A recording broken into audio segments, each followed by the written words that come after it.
আসসালামু আলাইকুম প্রিয় দর্শক, আশা করি সবাই ভালো আছেন। আমার চ্যানেলে আপনাদের স্বাগতম। আজকের ভিডিওতে আমরা আলোচনা করব নারীদের সাজসজ্জা নিয়ে। আশা করি এই ভিডিওটি আপনাদের ভালো লাগবে এবং উপকারে আসবে। চলুন শুরু করা যাক।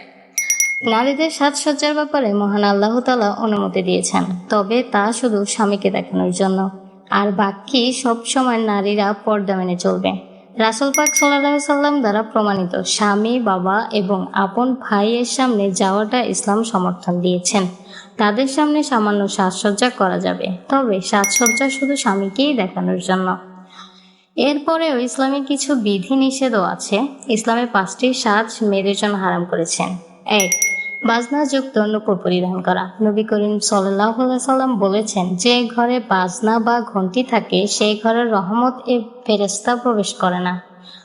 নবী করিম সাল্লাল্লাহু আলাইহি সাল্লাম আরও বলেছেন, বাজনা এবং ঘণ্টি ও ঘুঙুর এগুলো শয়তানের বাদ্যযন্ত্র। 2. কপালে টিপ পরা।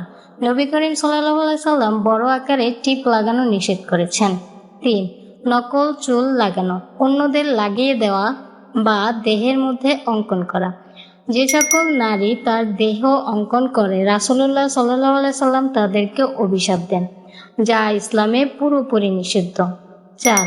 স্বামী চাইলেও ভ্রু প্লাক করা যাবে না, কারণ আল্লাহ যা সৃষ্টি করেছেন আপনি তা পরিবর্তন করেছেন, যার অনুমতি ইসলাম। 5. পারফিউম ব্যবহার করা, তবে ঘরের মধ্যে ব্যবহার করতে পারবেন যাতে করে অন্য কোনো পুরুষের নাকে ঘ্রাণ না পৌঁছায়, এবং যদি ওই পারফিউমে কোনো নাপাক বস্তু মেশানো না থাকে সেটা জায়েজ হবে। সবাই ভালো থাকবেন। আসসালামু আলাইকুম।